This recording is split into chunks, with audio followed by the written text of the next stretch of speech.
قوم عام انتخابات کی تیاری کرے۔ مجھے گزشتہ روز سے لوگ پیغامات دے رہے تھے کہ لوگ آپ سے غداری کر رہے ہیں اور رقومات لے رہے ہیں۔ جنہوں نے اپوزیشن جماعتوں سے پیسے لیے وہ ان رقومات کو لنگر خانوں میں دے دیں۔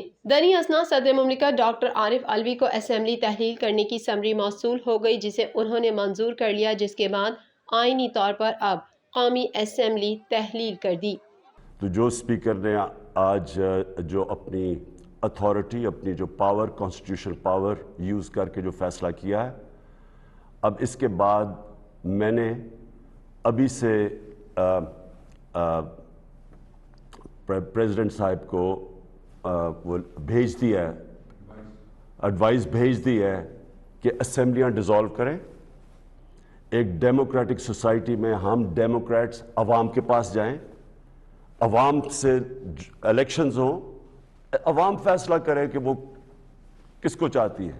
شہباز شریف نے کہا ہے کہ عمران نیازی ملک کو انارکی میں دھکیل چکے ہیں۔ چیف جسٹس پاکستان ملک کو بحران سے بچا سکتے ہیں۔ امید ہے کہ عدالت عظمیٰ آئین کی بالادستی کو یقینی بنائے گی۔ اس حوالے سے مزید جانتے ہیں۔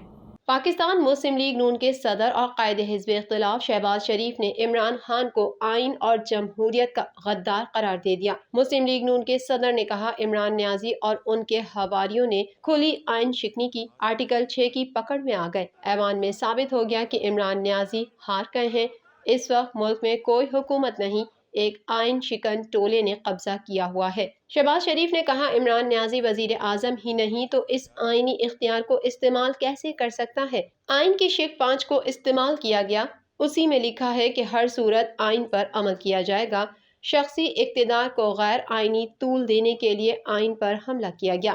قائد حزب اختلاف شہباز شریف نے کہا عمران نیازی ملک کو انارکی میں دھکیل چکے ہیں۔ چیف جسٹس پاکستان ملک کو بحران سے بچا سکتے ہیں۔ امید ہے کہ عدالت عظمیٰ آئین کی بالادستی کو یقینی بنائیں گے اور ملک کو آئین شکنی سے تحفظ کے لیے اپنا آئینی فرض پورا کریں گے۔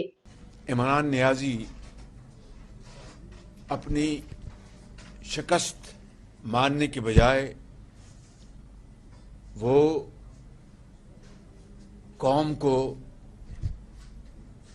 تقسیم در تقسیم کرنے کی ایک بھیانک سازش کرنے میں مصروف ہے۔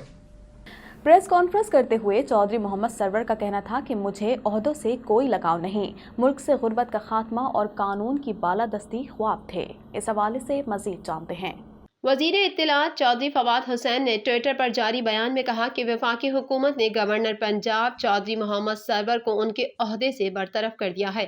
آئین کے مطابق ڈپٹی اسپیکر قائم مقام گورنر ہوں گے، جبکہ پاکستان تحریک انصاف کے رہنما عمر سرفراز چیمہ کو نیا گورنر پنجاب مقرر کر دیا گیا ہے۔ بعد ازاں گورنر ہاؤس میں پریس کانفرنس کرتے ہوئے چودھری محمد سرور نے کہا کہ مجھ پر الزام لگایا گیا کہ اسمبلی اجلاس اپوزیشن کے کہنے پر نہیں بلا رہا تھا، حالانکہ مجھے وزیر اعظم نے کہا تھا کہ 3 اپریل سے پہلے اجلاس نہیں ہونا چاہیے۔ رات کو مجھے کہا گیا کہ پرویز الہی ہار رہا ہے، میں اجلاس ملتوی کر دوں۔ میں نے کہا کہ میں آئین اور قانون کے خلاف کوئی کام نہیں کر سکتا۔ دوسری طرف قومی اسمبلی تحلیل ہونے کے بعد عامر لیاقت حسین نے پاکستان تحریک انصاف چھوڑنے کا اعلان کر دیا۔ سوشل میڈیا سائٹ ٹویٹر پر عامر لیاقت حسین نے کہا ڈرامہ ختم ہونے کے بعد کہنا چاہتا ہوں کہ وزیر اعظم نے جو کچھ کیا ثابت ہو گیا کہ اپوزیشن جو کچھ کر رہی تھی درست کر رہی تھی، اس لیے میں تحریک انصاف چھوڑنے کا اعلان کرتا ہوں۔ اقوام متحدہ مشن کانگو میں شہید ہونے والے فوجی جوانوں کی نماز جنازہ چکلالہ گیریزن میں ادا کر دی گئی۔ مزید تفصیلات اس رپورٹ میں۔ اقوام متحدہ مشن کانگو میں شہید ہونے والے فوجی جوانوں کی نماز جنازہ چکلالہ گیریزن میں ادا کر دی گئی۔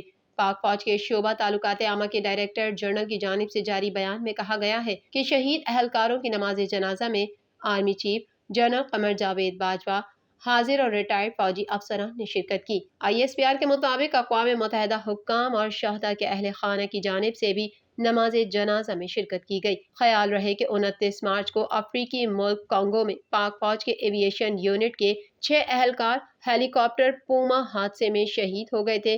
شہیدوں میں لیفٹیننٹ کرنل آصف، میجر سعد، معاون پائلٹ میجر فیضان علی، نائب صوبیدار سمیع اللہ خان، حوالدار محمد اسماعیل، کریو چیف محمد جمیل شامل ہیں۔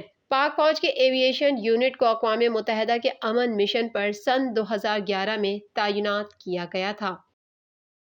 ترکی سے ویکسینیشن کی 11 لاکھ خوراکیں کراچی پہنچ گئیں، جبکہ مزید 29 لاکھ ویکسینیشن کی خوراکیں بھی جلد پاکستان پہنچ جائیں گی۔ اس حوالے سے مزید جانتے ہیں۔ مویشیوں میں پھیلنے والی بیماری لمپی اسکن سے بچاؤ کی ویکسینیشن پاکستان پہنچ گئی۔ میڈیا رپورٹ کے مطابق ترکی سے ویکسینیشن کی 11 لاکھ خوراکیں کراچی پہنچ گئیں، جبکہ مزید 29 لاکھ ویکسینیشن کی خوراکیں بھی جلد پاکستان پہنچ جائیں گی۔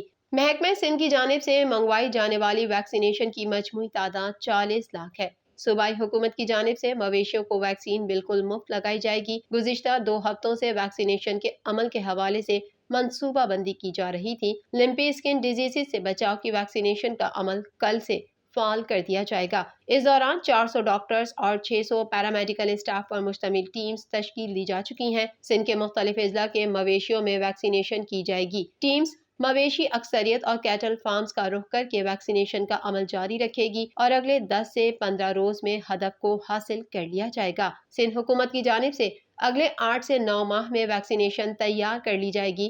مزید ساز و سامان کے لیے حکومت سندھ کی جانب سے فنڈز بھی دیے گئے۔ ڈی جی لائیو اسٹاک کی جانب سے کہا گیا ہے کہ لمپی اسکن ڈیزیز سے بچاؤ کی ویکسینیشن پر کام مکمل منصوبہ بندی کے تحت کیا جائے گا۔ ڈاکٹرز اور پیرامیڈیکل اسٹاف پر مشتمل ٹیمز کے ذریعے جلد از جلد ویکسینیشن کے ہدف کو مکمل کیا جائے گا۔ واضح رہے کہ صوبے بھر میں اب تک 32,000 سے زائد مویشی لمپی اسکن ڈیزیز کا شکار ہو چکے ہیں، جن میں سے 322 کی ہلاکت ہو چکی ہے۔ D G livestock Nazir Kalhoro کے مطابق کراچی سے کشمور تک کے مویشیوں کو ویکسینیشن لگائی جائے گی۔ ٹیگ ٹی وی کے نیوز بلیٹن سے فی الوقت اتنا ہی۔ مزید خبروں اور اپڈیٹس کے لیے دیکھتے رہیے ٹیگ ٹی وی۔